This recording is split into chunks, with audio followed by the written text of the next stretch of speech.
Dr. Jaime Show. I am so happy that you are joining me, Vid Chat and Facebook Live. Facebook Live, you know the drill. We've got someone reading the questions, so if you have any questions today, go ahead and write them in the chat.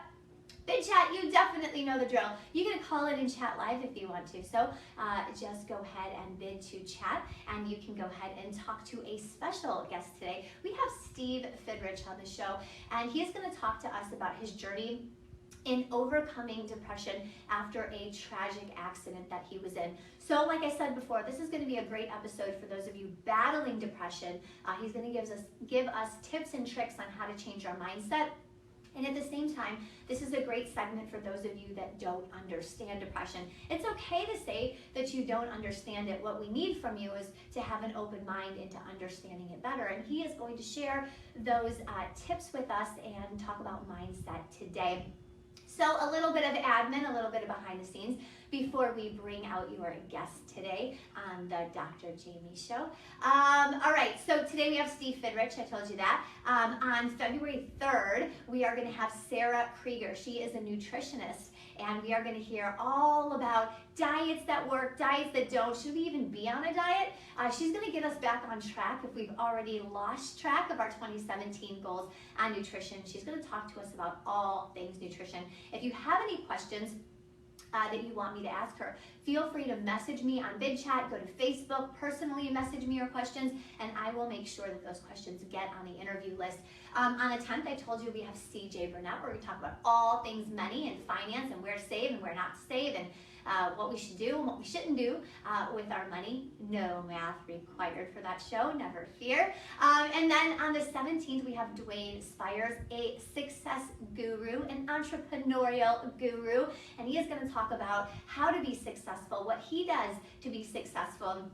And he's going to talk about the businesses that he owns and the family that he has, how he balances it all. And so I'm really, really excited to have him. I'm really looking forward to that. And then on the 24th, we are going to not have the Dr. Jaime Show on the 24th, but don't fear, there's a reason.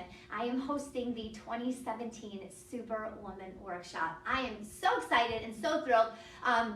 There are a very limited number of spaces. So what I've done this year is I've split the 2017 Superwoman Workshop between in-person and virtual. So if you can't get your in-person seat, or maybe you're not in the Tampa Bay area and you can't get here on February 24th for the workshop, never fear, you can do a virtual workshop. So there are 25 seats available for the 2017 in-person workshop. There are 50 seats available for the Superwoman Workshop virtually, where you tune in just like you are on VidChat, just like you are on live chat. You'll watch you'll participate and you can interact for the full 2-hour workshop, and then the last hour we go ahead and we do scrapbooking. So it is so fun and so exciting.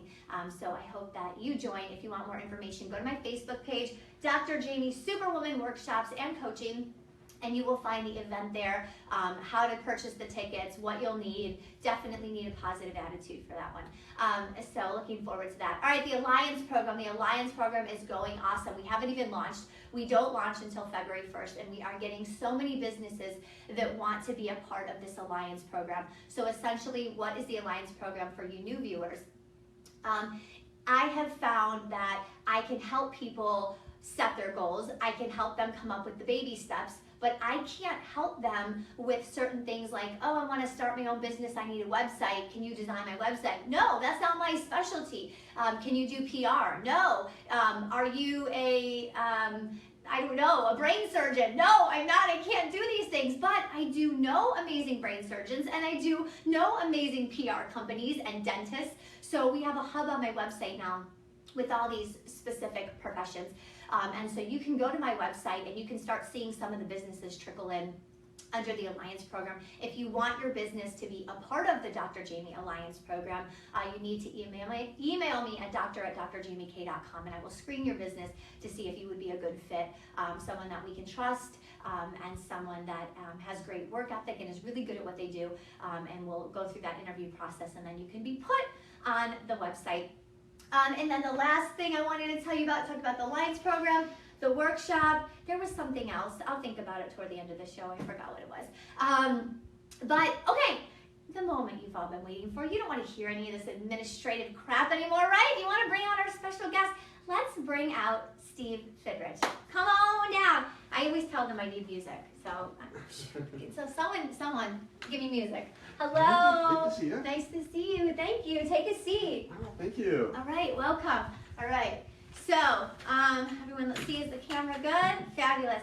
Thank you so much for being on the show today. Thank I'm so you. happy Thanks for that you're having here. me. Thanks for having me. Yeah. Yeah, I'm so excited. I want to take part of the 2017 Superwoman Yes, workshop. yes, If I could. I love it. That sounds pretty amazing. I love it. And you know what's so funny though? I know that we joke about it that oh yeah, guys, I want to be part of the workshop.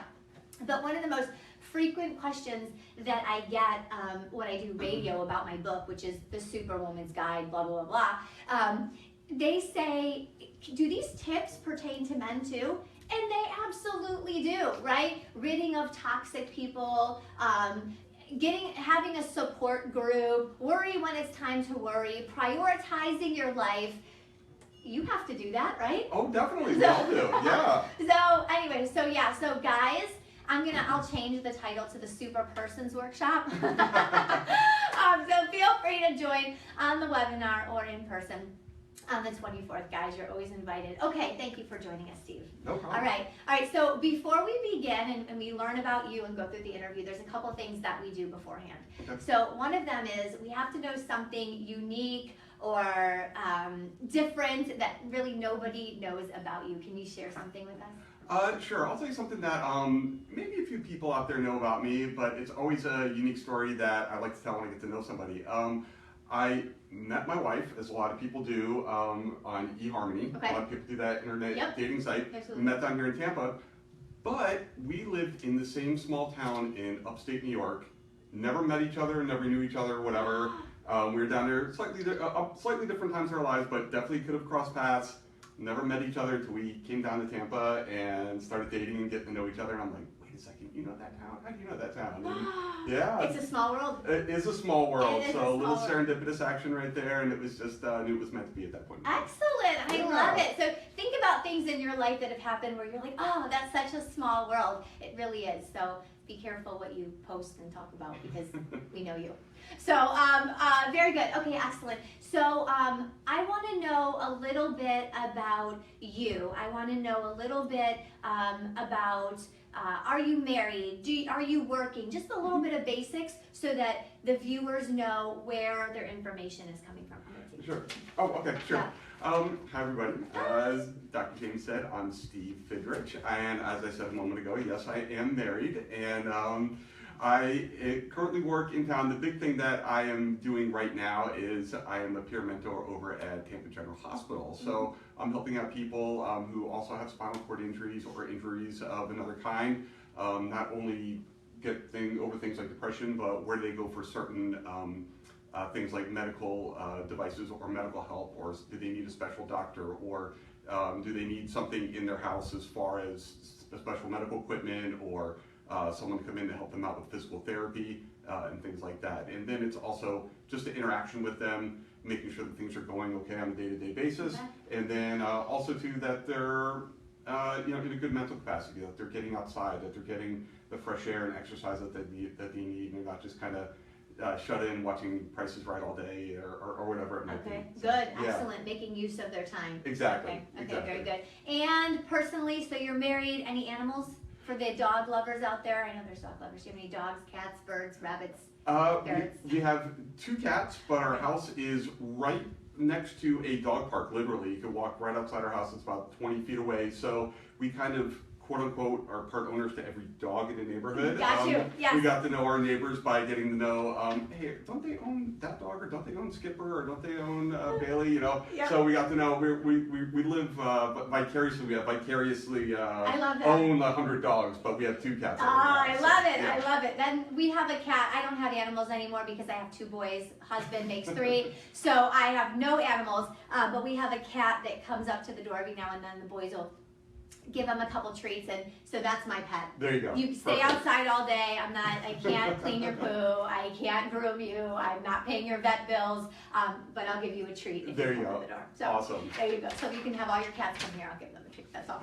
All right. So okay, before we get into the interview, I always have a quote up here, and you'll see it for the first time right now, and you tell us whether or not you agree or you disagree with the quote and why. And you can absolutely disagree with it, we just need to know why.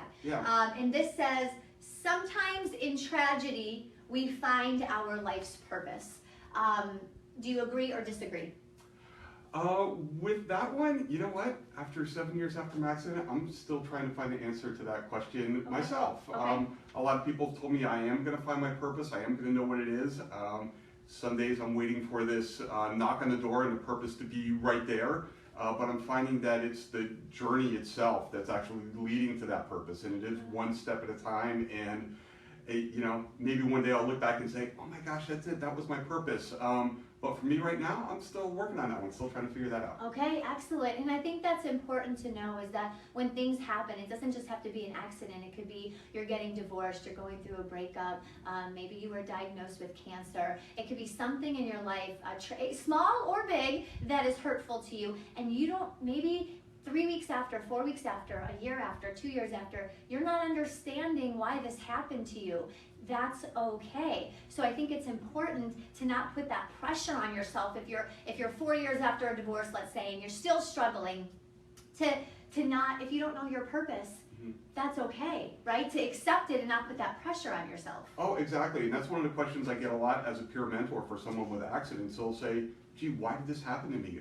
You know, I don't understand it. And it's okay to have those questions and to really work through it. If we knew the answer right away, then it probably wouldn't be as rewarding at the end of it to actually go through the ups and downs and the struggles and finding it out for yourself. So you kind of have to embrace that part of it and really find out what it is to me personally, and how am I going to go ahead and get to that point. Okay, I love it. And what I love about this is it sounds like you kind of agree and disagree with it at the same time, right? Sure. That it's the journey in finding that purpose. So maybe it takes 3 weeks, or maybe it takes 10 years, but it's the journey. Yeah, definitely. I would have to say I do agree with the quote. Okay.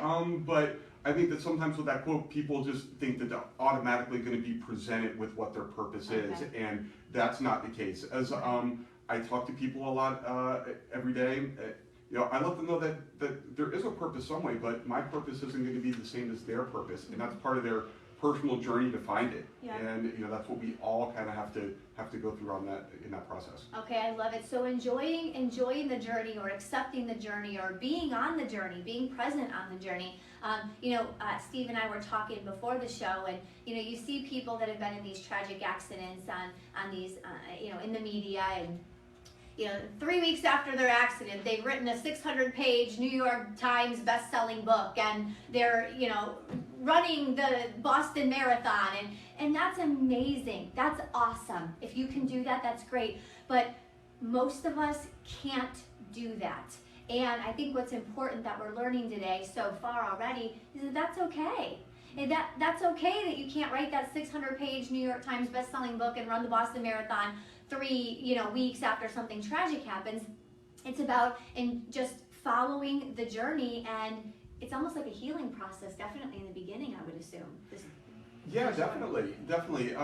You know, especially when something tragic tends to happen to somebody, there is so many things that come at you from so many different angles, and you don't really know where to begin or where to start. And sometimes it is kind of getting a grasp on that purpose, what it might be, or just taking the steps to go ahead and figuring out what that purpose is. That is very therapeutic. Okay, I love that. Excellent. All right, so we're going to find out right now. We'll jump into the interview and find out a little bit about your journey. Sound good? Okay, sounds good.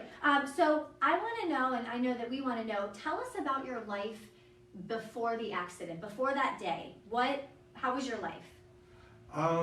You know, life was fantastic. I think also too, when you talk to a lot of people before they have an accident, they'll say, hey man, life was great. It was fantastic. But definitely mine truly was. You know, I worked for a great company. I started dating a wonderful, wonderful girl, who eventually became my wife. Yeah, and I was, as I said, I was in the best shape of my life. I was doing personal training on the side for fun. I was doing all sorts of activities, trying to get out and just really embrace life. And I was enjoying every step of it. You were telling you played basketball, right? Oh my gosh, yeah. I played basketball. I played with the guys who were 15 years younger than me, and just my husband. I'm bringing this up because I know my husband's watching right now. I'll probably receive a text, and he plays basketball, and he thinks that he can run circles around all the 20-year-olds, and so yeah. So he's yeah, definitely. Jamie, why are you calling me out right now? Yeah. So okay, all right. So basketball, running circles like my husband does around the 20-year-olds, right? Oh yeah, definitely. But it was having the energy just to do anything you want all day. There was a weekend project you wanted to take on. You went ahead and did it. There was hey, I want to go try to cook a new meal. I want to do a new adventure. There was definitely nothing holding me back at all in my foot from accident. Okay. So now tell us about the day leading up to the accident and what had happened. Yeah, sure. So at that time, as I said, I wanted to take on new adventures and do new things. So I decided to go on a cruise here out of Tampa. And me and about 40 good friends, we got together. We got a great group rate on a cruise, and we went out there. We went to Cozumel. And I don't know if any of you guys out there have been to Cozumel. I just got back from Cozumel, 4 weeks ago. Wow, crazy. Yes. Okay. Yeah. So as you know, like when you get to Cozumel, there's a place or two where you can party and have a good time and everything. So we go to the first place, and I'm like, this party's getting a little out of hand here. I'm going to be the one who sits back and just kind of takes care of people, make sure they get home okay, get back to the boat, and everything is good. So we're having a good time all day, and I turn to my buddy and I'm like, let's go back to the boat. I'm tired of hanging around here. So we start driving back Cozumel. I'm driving along this great beach road, and I was in a hurry to get back. I was going a little faster than I should, but someone cut me off on a road, and we swerved and missed, and we went off a 20-foot cliff right onto the beach, and we got thrown from it. My buddy was okay. He wound up breaking his arm and his nose, but I got thrown from it, and I landed on my tailbone on a piece of coral on the beach. So I was just right there. I was covered in sand. Somebody actually, once again, who a little bit serendipitous, was a medic on vacation, came over and talked to me, and that's when I knew right away that something was wrong. Because I thought I was laying on the ground with my legs straight up in the air, and he said, no, you're flat on the ground. And that's when I knew something was very off. And it was very harrowing. I took a flight immediately back to Tampa, Florida, where I had an operation on me. And afterwards, it's when I was told by my doctor I would probably never walk again. Okay. So, and those were his words: get used to your wheelchair, because you're going to be in it. Okay. So. And so when you heard him say that, you're obviously in the hospital at this time. Yes. What are your initial thoughts? Not long-term thoughts, but what was the initial thought when he said that to you? It was almost disbelief. It was almost like it was in a movie, like it wasn't really happening. Like I heard the words and they just didn't really quite absorb in. Shock. It definitely, a shock about it, and it was just kind of, like I said, it was just like, kind of like the word just bounced off me, and not to say that I didn't accept it or I didn't understand it, it was just also surreal and, like you said, so shocking at first, yes. Okay, how long were you in the hospital for? I was in the hospital in Tampa General for 3.5 months. Wow. Yeah, so I was going through therapy there. Okay. Had a great view at Tampa General, right out there in the water, which is great every day. Look at that great mindset, rebounding from this. I had a great view. Had a great view. So, but yeah, I was there, but I had a great view, but I knew initially once things got set in, I knew I was there to work. Okay. And I was just there to work every day, twice a day, as hard as I can, to go ahead and do what I can to walk again. Okay. So now while you were in at Tampa General, so from the initial shock of I can't believe I can't walk, and really did I hear this kind of surrealness, up until like maybe a month into it, how did your mindset change? Let's go for like the month point. Yeah, definitely. The first month was unique because things started to settle in, and it's like, okay, there are certain things I can't do. I remember, for example, being in therapy, And, as I said, at that time I was in great shape. I was doing personal training, so I'm like, all right, great, I'm going to attack this, I'm going to get this, everything's going to be great. And I remember the first day they had to try me to stand up out of a wheelchair because they had the hand bars. I was going to try to walk on the bars, and I'm like, I got this. I'm going to show my physical therapist this. This is going to be no problem. And I used all my arm strength and shot up out of that chair. And then next thing I know, I was face down on the floor. And I was like, I knew I was in for a battle at that point. And things weren't going to be as easy as I thought they were. And I knew that I just couldn't come over everything just having the will to do it. It was going to take a lot more than that. Oh, that's great. Okay, so I want you to remember that too. That's a wonderful point. Is it takes more than just in your head, okay, I can do this, I can do this. There is beyond the amount of will. You've got to muster up something else in addition. Exactly. What is that? What is that something else? So now let's say we're at the 2-month mark. How are you mustering up more than just a mindset?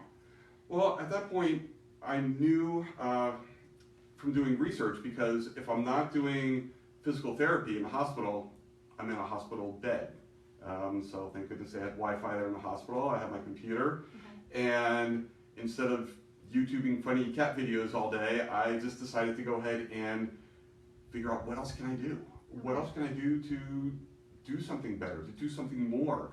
So I started looking up, first off, physical therapy for spinal cord injuries, or what other things are out there? What other things can I do? And I started to do everything I could all the time. So even if I'm just laying in my hospital bed, I sat up and I started massaging parts of my legs, or I started stretching. I started moving in ways that I could. I started to ask my physical therapist, hey, I read online about this exercise. Can we try this? What do you think about that? I didn't take what they were giving me as the end-all be-all. I knew that I had to do the research, and I had to go out there to figure out what else can be done. Okay, so you made the absolute most of every minute of your day for your benefit, which plays a huge role in mindset, because if you're sitting there watching cat videos, you've got more time to dwell. But when you're focused on the solution, when you're focused on recovery and how to get better and how to heal, that helps. Oh, definitely. And I knew at that point too that, that I wasn't the only one in this. As I mentioned, I had a girlfriend at the time who became my wife. I knew she was someone special, and I knew I had to get better for her. I knew I had to get better for my family. I knew I had to get better for everything around me. I think sometimes I see people and they're just like, well, I'm okay. Things are okay in this wheelchair and I'm okay with it, but do they understand the impact that they're having on others around them? They need to go ahead and work and try to be better, not just for them, but for all the other lives that they're impacting as well. That's a great point. That's an excellent point.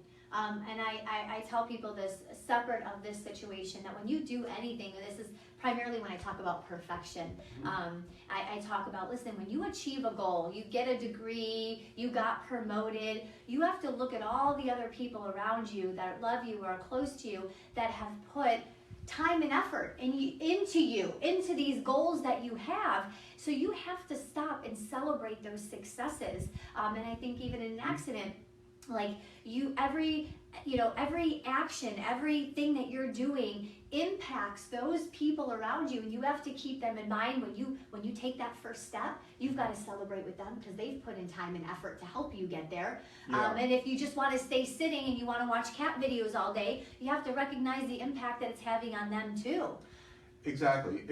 And I definitely prescribe to that, because I see this person who's working 8-10 hours a day, and then she's taking the time to come to the hospital after that to visit me to see how my day is. And the last thing I wanted to do was just, after she's putting all this time in for work and then coming to see me to support me, last thing I want to do is, man, this sucks. This is the worst. This is terrible. I can't do this. I can't do that. I had to go ahead and take it upon myself to say, look what I did today. This is the good part of today. Let's share this together. Okay. And let's go forward. I'm this much better today than I was yesterday, and this is why. And I'm not saying that every day was great, or some days were just awful. Some days were terrible. I wasn't at my best. Some days I had those days where I fell straight down. but I had to find the positive in it to share that with those around me, because if I let that negativity seep into their life, it's just going to come right back, and then all we're going to be sharing is the negative, Yeah. especially with this person who's super important to me. But if I go ahead and find a little bit of positive, and I share that positive with her, we're going to be sharing positive interactions together, and that's what's going to be the foundation for making things grow. Excellent, I love it. And he said, I had to find a little bit of positivity, and that's the key. One of the problems with depression is it gets you to think in black and white, all or nothing, this or that. I'm completely happy or I'm not happy at all. And that's why people get depressed, because you only have two options, all or nothing, this or that, black or white. There's no shade of gray. It's solid, this or this. Well, that can be terrible when you don't have options in life. But the great thing about the reality of life is you have a ton of options. And when he said, I had to find something a little bit good. So maybe his whole day was bad. Everything seemed, okay, no, there's got to be some good in here somewhere. Even if it's just like, I don't know, just something so small. I thought about you today, and it made me smile for a minute. I love that text that you sent me. So the whole day was miserable, but we found that little option. We found that one little good thing. And so for those of you out there that are struggling with depression right now, look at your day and do your best to make it your goal. Today I'm going to find one good thing. In a day of miserableness, one good thing, and I'm going to focus in on that. It sounds like that's what you did, was focus in on the positives as much as possible. Definitely. And then I went ahead and tried to take it a little bit further. I tried to find that positivity anywhere I could, and any place where I found negativity, I had to start striking it out, because it wasn't worth my time investing into that negativity. And I know that once negativity takes root, it's really hard to get rid of. Absolutely. So if there was a hater on Facebook, if there was a bad TV show, if there was somebody in my life who just didn't give me positive energy, I had to turn away from that. Okay. And just, I had to associate myself with positive people who had that good outlook on life, and really focus on that. I found that depression is kind of like if you have a flower bed and you want to pull those weeds out of the flower bed. All right, you could go out there one day and try to pull all those weeds you can, but the roots are still there. It's still going to grow back up. So in order to get rid of that, you have to put in the time and the effort. You have to rake back all the mulch. You have to dig down deep and get those roots out. Maybe you have to spray a little bit to get them out. And still, even that, you don't kill them all. Sometimes those weeds still coming back through. But once you go ahead and lay the groundwork and foundation, then it's easy just to go ahead and pluck that little depression out from your life here and there. But it takes a lot of work to really go ahead and get that out of your life. Mm-hmm. Absolutely. So, I think you can get hit with the big depression after a major life-changing event that's tragic and sudden. But for those of you that haven't gone through a tragic accident, maybe those of you that don't understand depression, maybe those of you that are kind of teetering a little bit, do what he said. Go through your life every day and pull out a little bit of sadness. Maybe that's journaling. Maybe that's exercising. Maybe that's ridding of the toxic people. Maybe that's not always checking your social media every day and comparing yourself. Maybe it's starting to, take more time for yourself or spend more time with your kids. Find ways to pluck out depression, because when you're not spending time with your kids and you're not giving to yourself and you're on social media too much and you're distracted and you're not focused and you've got toxic people, the weeds are everywhere. And that can easily slip you into a depression, because it's a lot of little things that are building up. I hate skipping through questions, but I do want to ask you something. You had talked about you decided that you're going to not watch cat videos, right? Even though they're adorable, for those of you out there that watch them or post them, they are very cute. So you're gonna start not only focused on what the doctors and physical therapists are, but you're also gonna do a little bit of research yourself. Yeah. I hear this a lot from people. Well, my doctor said, and I think it's important. I'm a doctor. I tell people things, but I don't think I should be God. I don't think I should be the all or nothing when I'm talking to you. So what would you say to people out there that kind of maybe are doubting what their doctor is saying to them? How can they speak up, or what kinds of things can they do to kind of have a little bit more voice in their process? Sure, definitely. You know, a lot of times when we hear something from a doctor, we just take that as 100% gospel and 100% truth. Yeah. Now, I'm not saying that doctors are full of it and they're telling you this or that. No. There's definitely a lot of truth to it. If you break your arm, you broke your arm. But you know, but what can be done about that broken arm? What can you do to make it stronger? What can you do to strengthen it? The doctor is going to tell you a couple things, but is that absolutely everything that's out there that can be done? Probably not. So a big part of it is educating yourself and really understanding what it is that might be getting you down, whether it is depression, whether it is an illness or a disease of some kind, and what could you do to combat that? And really look into other people who maybe have had that experience as well. Talk to them, get an understanding of it, and find out that you know, that people's words are not just, as I said, the end all be all. You really have to take it upon yourself to go to that next step. And don't be afraid to ask your doctor questions too. I remember at first when I had this, I was like, well, hey, it's the doctor, that's what it is, that's what they said. Well, I wasn't asking any other questions. I was like, well, they're the doctor, they know everything. Ask them every type of question you could possibly think of. And really, if you find something on the internet or something in a blog or whatever, don't be afraid to ask your doctor about that. Hey, I read this, is this a good idea? Is this not a good idea? Should I be doing this or that? Should I be taking this type of vitamin, or my stomach's been bothering me? Do I eat more fruit? Do I eat less fruit? Or whatever it might be.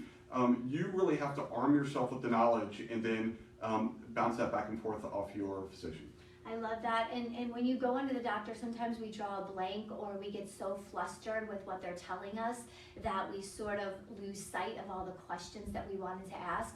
So before you go to the doctor, create a list of questions. It doesn't matter if it's this whole side and this whole side of the paper.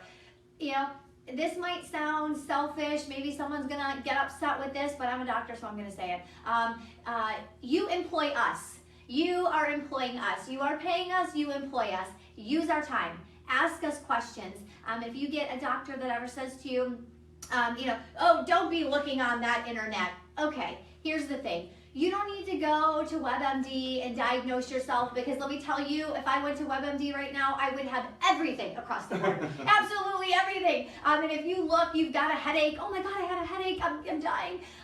But you know, that part is true. But it's okay to get educated. It's okay to understand symptoms better. It's okay to go to blogs and ask for support or see what other people are doing. And so make sure you don't feel like embarrassed or that, oh, that was a stupid question, or wow, he told me I shouldn't be on the internet. Don't go overdo it with the internet, right? And self-diagnose. But at the same time, it can be a wealth of knowledge and you can educate yourself from that.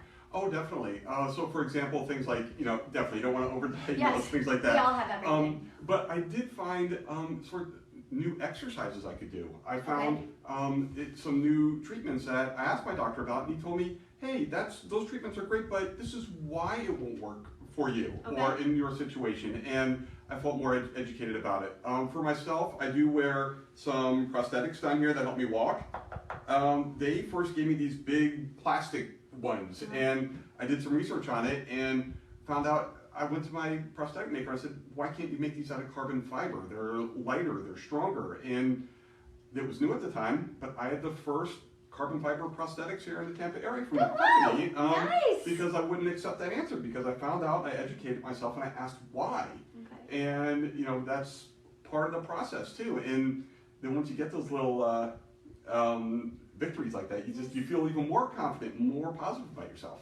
Excellent, excellent. And it's about the small victories, and it's staying educated, not settling for what one person says to you, going above and beyond. And that's the good and the bad, right? So you're not feeling good, you're down, you're out, you can't do what you used to do mentally or physically. Last thing you want to do is research and take the extra step and go the extra mile, but it is necessary along this healing process.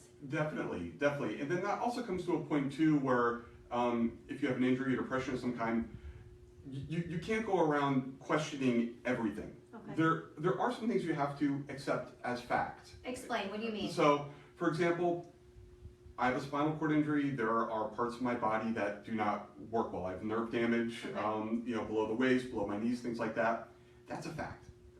If you break your arm or pull tear something in your shoulder, that's a fact that happened. But what can you do about it to get better? What are the certain things that are out there that other people have done to overcome that? Those are the things that you could kind of get educated about and look at and not necessarily accept no for an answer. So there are some things in life you do have to accept, and hey, facts are facts about certain things, but there are certain things too that you kind of have to say, hey, is this the best for me, or what can I do better? Okay, I love that. Excellent. All right. Okay, so moving on, I want to make sure we get to all these great questions. Let's see. Okay, tell us a little bit. I know that you are very active right now. Yep. So it's been 7 years since your accident. What do you do to kind of keep a positive mindset and to keep moving and grooving? What are you doing right now? Yeah, definitely. Whatever it is that you're out there that you want to do, you have to find something that resonates with you and you get a positive return out of. Okay. So for myself, one of the biggest things that I started doing was getting into adaptive sports. Okay. Adaptive sports are some of the common ones out there. Maybe you've seen are you play basketball in a wheelchair basketball. Or other events you might see in the Paralympics, things like that. Maybe it's adaptive archery where you're in a wheelchair and you're shooting a bow. One of the things that I do around here, Tampa Bay is now a big hockey town. Yes, I play adaptive hockey or sled hockey, where you're actually in a sled a couple inches off the ground. You have two small sticks with spikes on them that propel yourself forward and shoot the puck with either hand. Oh, are you loving it? Oh my gosh, loving it so much. I wanted to get into something, and as soon as I got on the ice, I knew that was it for me. It resonated right back. I felt the smile grow on my face, and I knew that I had to continue with that. And then it wasn't only that; it was a team sport. So I had met other people with either spinal cord injuries, or maybe they're amputees, or spina bifida, or something like that they had to go ahead and participate in that sport in the adaptive fashion. How long have you been doing the adaptive sports? I've been doing the adaptive sports for, goodness, coming up on 6 years now. Wow. Yeah. Okay, so that then was about a year after your accident. Yeah, it was almost immediate. I wanted to take some time off the heel, but I knew I had to get out and start doing certain things. And then also too, I had to find out what are these things that I used to be able to do with my wife that I have to do now. She had to adapt as well, which was, sometimes that's a little hard, but we also had enjoyment of discovering new things. Mm-hmm. So we know we can't, walk on the beach and hold hands like we used to, but maybe now we could go on a horseback ride together, which is something that we never did before, but something we could enjoy now. Or maybe it's something that we enjoyed doing before that we just do it in a way now that's a little different that we both can enjoy. So maybe walking on the beach is a little hard, but a couple weeks ago we went to the Tampa Bay History Museum and walked around and really enjoyed that. I love it. So you're opening your eyes to so many more options. And that could be something good or positive that does come from an accident. Maybe you never would have seen the History Museum. Went horseback riding. And things. Think about your life. When has there been a tragedy or something hurtful in your life, and it opened the door to a new opportunity, or opened the door to something so much, something so amazing for you. I want to go back to a year after the accident. Okay. You decided, okay, I need to get out, I need to do something. How are you, some people go through these events and it's hard to get out of bed. How did you, okay, so now you leave the hospital, you're laying in bed, you're trying to heal. How do you get up to do these sports? How? Yeah, it is. Once again, it's a process. It's the pulling the weeds process. At first for me, it was just simply getting out of bed and going around the block, outside, getting fresh air, feeling that sun on my face and getting that fresh air on my body. Then it was, I remember I was at a support group meeting one day at Tampa General, and they had a flyer and said, hey, does anybody want to try this?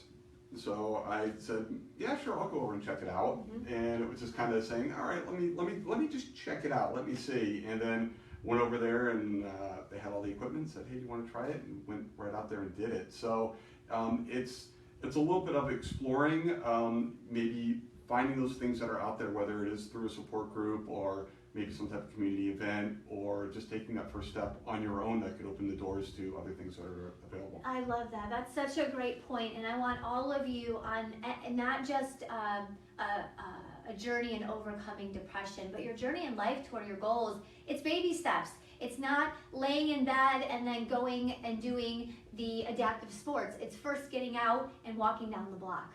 Yeah. It's all of these baby steps that can lead to something. So for those of you that are facing depression, if you have been laying in bed for 2 weeks and you just feel like, I just can't do it anymore, get up and maybe you walk to your patio and you sit out there for 3 minutes today. And you go, just literally 3 minutes, you time it, and then you go back in. That's a small feat. Something small that we focused on, you did it. And then the next day, maybe you walk to your front patio and you sit out there for 6 minutes.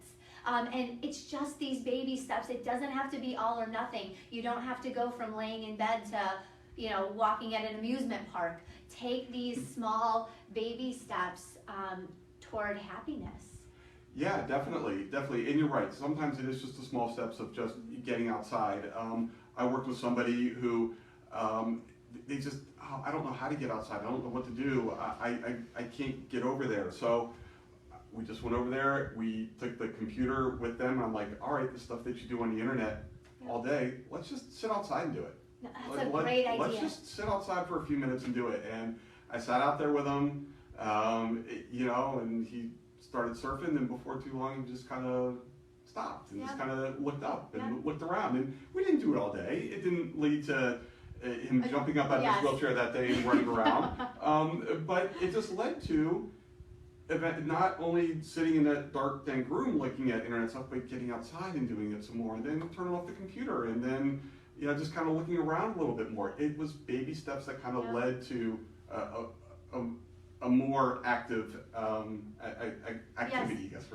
The sun and nature are so motivating in itself. Just get out. If you are sitting in a dark room, you need to get out and turn on the lights. Make sure, if that's the only feat you do today, is turn on the lamp next to you, get the light going, get outside.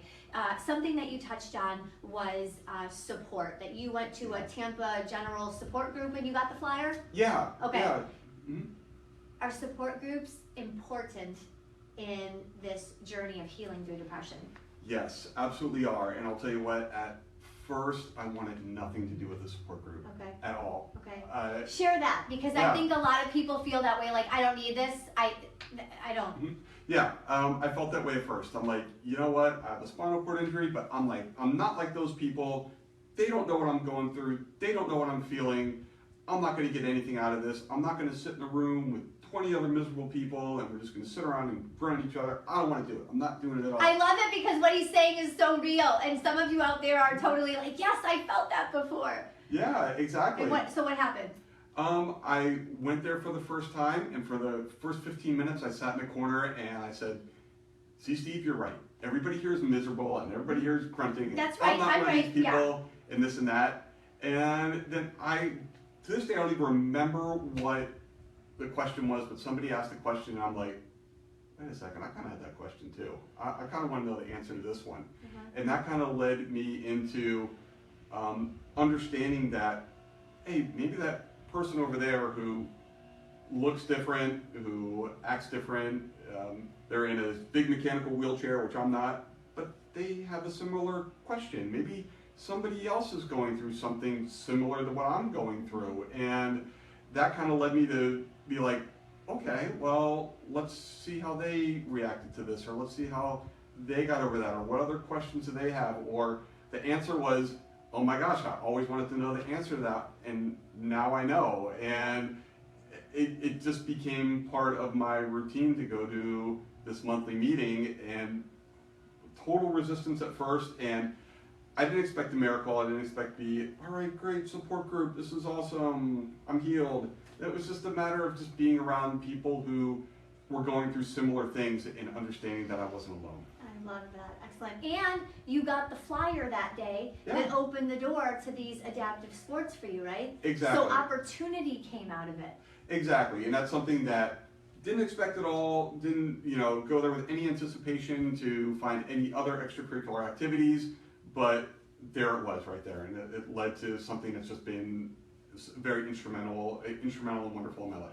I love it. Excellent. Okay, and we're not quite at time yet, but I do want to ask you, so with these adaptive sports, is there a way that we can help you? Or I know if some of you went on my Facebook page, you'll see I posted something about, is your group or your friends group going to California or? Yeah, coming up in California, we have the Disabled Tournament. It's a big national tournament where people with all disabilities go. There'll be people doing hockey that are blind, there'll be people doing hockey that are deaf.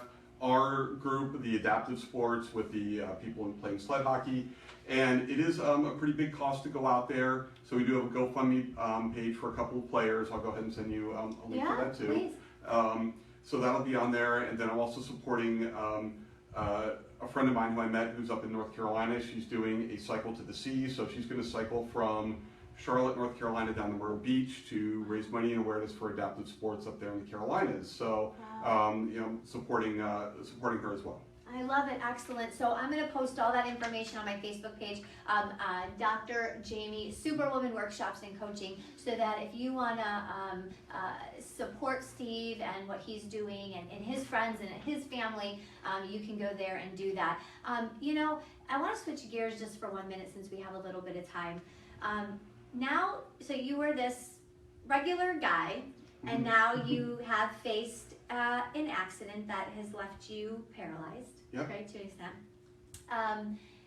Do you ever face any stereotypes or discrimination, or do people? Oh my gosh, yes. Yes.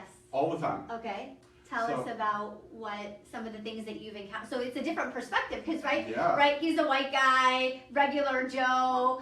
Probably didn't face that much, just maybe a little discrimination here and there, but not that much. And then one day your life changes and now you face something you've never experienced before. Yeah, definitely. Sometimes I do have a wheelchair if I'm going to maybe a Lightning game or a Bucks game or something like that. It's just easier to get around in long distances. So if I'm in a wheelchair for that, a lot of times when people talk to me and my companion, they just look right at my companion and talk, whether it's my wife or my brother who I'm with.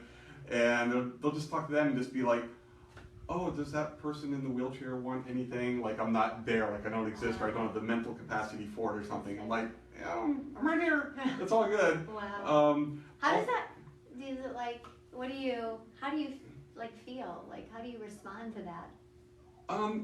To that one, you just kind of respond like, hey, I'm right here, I can answer that for you. Okay. And you just kind of, you have to speak up a little bit. Another one too is if somebody sees you walking on crutches or you're in a wheelchair or something, children are great. Children will come up and they'll just ask you questions, and I love it. I'll talk to them, but the parents freak out. Oh my gosh, you can't ask them that. Oh my gosh, you can't talk to them. Oh my gosh, you can't touch them, you're gonna hurt them. No, let your children come up and talk. That's how they're gonna learn, that's how they're gonna understand. Let them ask whatever question that comes to mind. You're not gonna offend us. We know that they're children and they're coming from a pure of heart standpoint. And we're just going to answer honestly. I told, I have a lot of kids who ask me, like, why are you in a wheelchair? Why are you on crutches? I just say, because I was driving too fast and I wasn't wearing the seatbelt. I mean, is that so wrong to say to a child? It's probably a learning lesson right there. To say, exactly. Exactly. So, and then the last thing too is that, I guess stereotype is people think you're 100% fragile now. If you, like I said, you broke your arm, you have a cast while you heal it, and the cast is off, people don't think, oh my gosh, that guy had a broken arm, I better be careful around it. I broke my back, all right? It's healed as much as it's going to be now, just some of the nerves haven't made the connection. If I fall down, I'm going to get right back up. I fall down every day. I get right back up. I'm not going to break anything by falling down. When I'm walking in a room, you don't have to clear a path 8 feet wide for me to get through. I love him. He's so real. I love it. Definitely. It's like, I get around by myself every day. I find that path and I get through it, and you just kind of, and that's part of the process too, is just when you're seeing things and you have to overcome them for the first time after you have your accident, that's kind of one of this, is the cool learning experiences too. Because as I said, people like, oh my gosh, he wants to get to that chair, we better clear out a path. It's just like, no, just give me a second. I got my path. All right, I'm good to go. Yeah, you're all set. So he's self-sufficient. He's okay. He's human, right? Yeah, exactly. Okay, all right, very good. Now, do you, with the people that you work with at Tampa General, do you ever see them giving into some of these stereotypes, like living up to them or feeling bad about them? Like, do they ever face these and you have to kind of help them get through? Oh yeah, definitely. I mean, that's also one of our part of a support group is we talk about that a lot of the stereotypical things that people in a wheelchair will face, and just how we get around it, or whether it's somebody who's parking in a handicap spot who shouldn't be there, some things like that. Sometimes you just have to let little things slide off and just not let it affect you.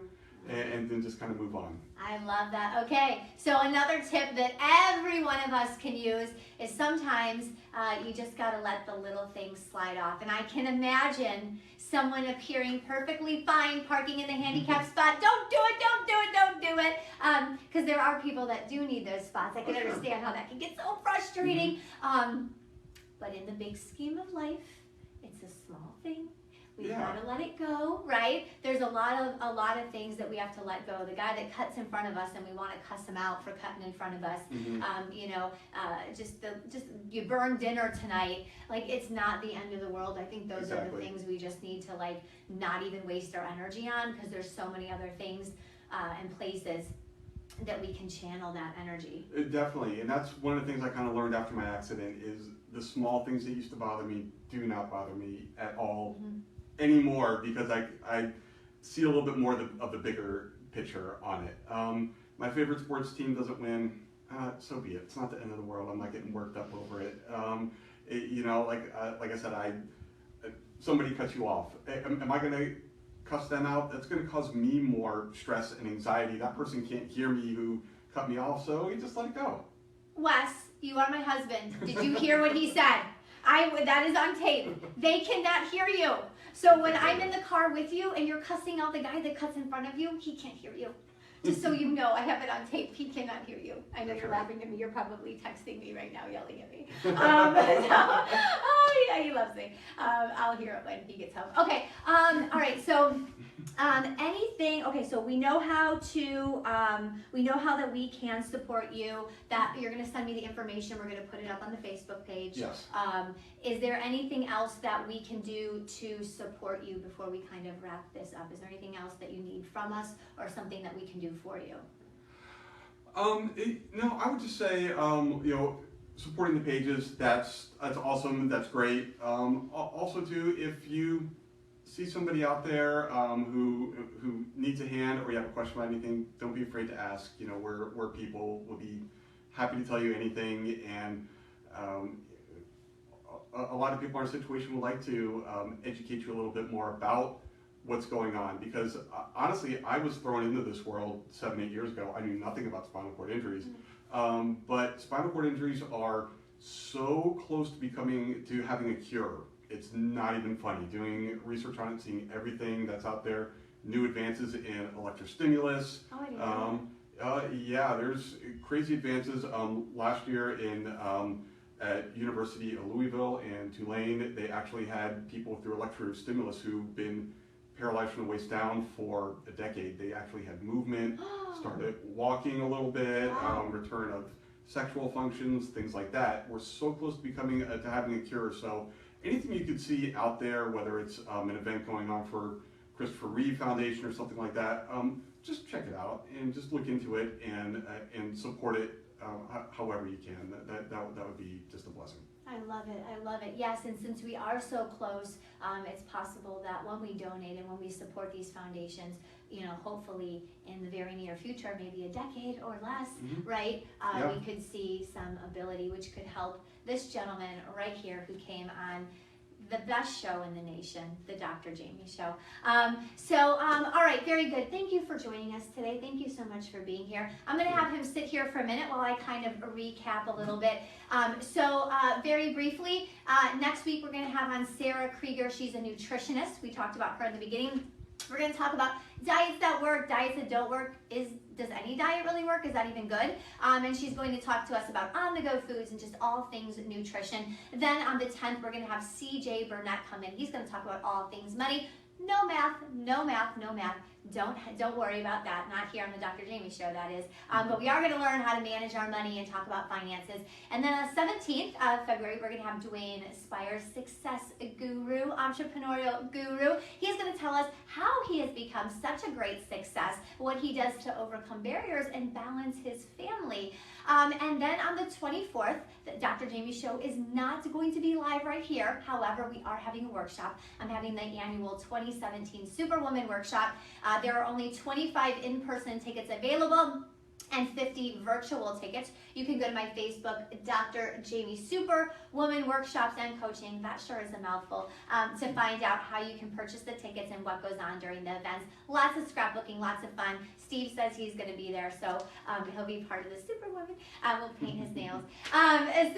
Excited about that. If you want to be a part of the Alliance program, email me at drjamek.com. And before we close today, I wanted to read you a quick synopsis from a book that I'm reading that I think you'll like. So I told you last week I started reading Tools for Titans. Yes, it's like 700 pages long. Yes, you don't have to freak out and worry. I don't have time to read either. But the book is divided out into sections, and I wanted to share that with you. There are 3 sections in this book: healthy, wealthy, and wise. So you can start with any section that you want. I decided to start with the wealthy so that I could share business tips with those that I counsel and coach and encourage them to move forward. And there was one particular section that I really liked, and I want to read you, since we have a couple minutes here, just a short paragraph from the book. So let me get it right here. And it's busy equals out of control. So Tim Ferriss wrote the book.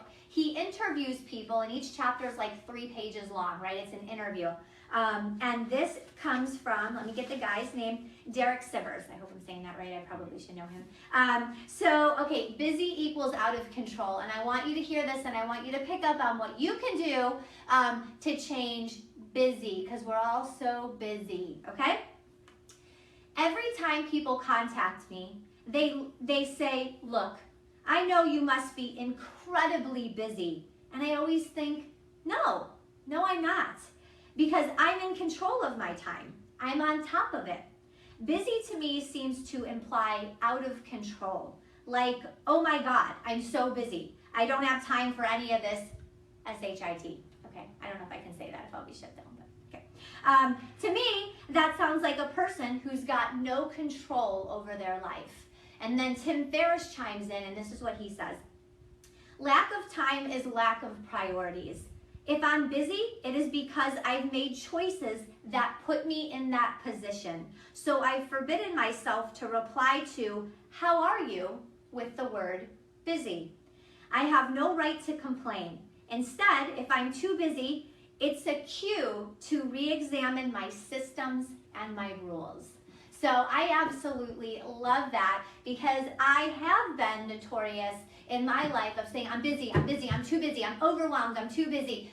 That's right, I'm not in control of my priorities. I made choices to make myself busy, and if I kind of start saying to everyone, I'm busy, maybe that's a Jaime cue where I need to sit back and say, let me rearrange my priorities and my systems here. What do I got going on? So I want to leave you with that this week. If you're that person that says you are busy, I want you to kind of take a step back and assess your structure and your priorities. And the Superwoman Workshop on the 24th will definitely help you restructure and prioritize in a way where you can live more happy and fulfilled and not always be busy. Happy Friday! I am so happy that you joined me today. Thank you for being here. Steve, thank you for making the journey over here. I appreciate it. All right, until next Friday, have a wonderful weekend and a great week. Set those goals. You will achieve them if you write them down and visualize them. Adios, my friends.